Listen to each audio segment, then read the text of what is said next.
اے میرے بھائی تو چھوٹا سا انسان ہے، میں چھوٹا سا انسان ہوں، اتنی سی عزت ہے، اتنا سا دماغ ہے، ہم اپنی بیوی کی شراکت میں اپنے باپ اور بھائی کی شراکت برداشت کرنے کے لیے تیار نہیں، بغیر اجازت اپنی چارپائی پر سگے بھائی کو بٹھانے کے لیے تیار نہیں ہے۔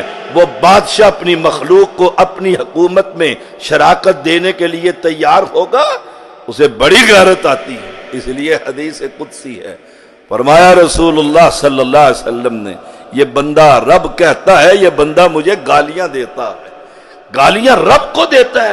جب یہ رب کی اولاد مقرر کر دیتا ہے، عیسیٰ کو ابن اللہ کہہ دیتا ہے، عزیر کو اللہ کا بیٹا کہہ دیتا ہے، محمد الرسول اللہ صلی اللہ علیہ وسلم کو نور من نور اللہ کہہ دیتا ہے، وہ اللہ کا کوئی حصہ نہیں ہے، اللہ کا کوئی جز نہیں ہے، وہ اکیلا ہے، وحدہ لا شریک ہے، وہ ایسا بادشاہ ہے، اسے اپنے نظام حکومت کو چلانے کے لیے نہ کسی ولی سے، نہ کسی علی سے، نہ کسی نبی سے، حتیٰ کہ امام الانبیاء سے بھی مشورے کی ضرورت نہیں، وہ جو چاہتا ہے کرتا ہے۔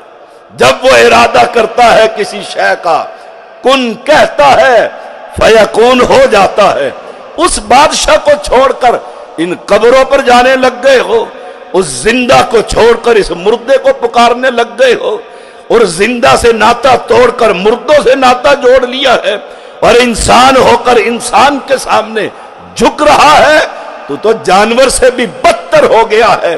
تیری رب نے آنکھیں بنائی ہے تو جا کر دیکھ ان پرندوں کو اور ان درندوں کو، ان جانوروں کو جو تو نے گھر کے اندر پالے ہوئے ہیں، کبھی کسی جانور نے جانور کو سجدہ کیا ہے؟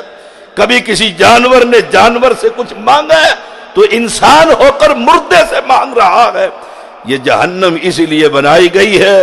فرمایا کذالک نجزی کل کفور، ہر ناشکرے کو ہم ایسے ہی بدلہ دیتے ہیں، ایسے ہی سزا دیتے ہیں۔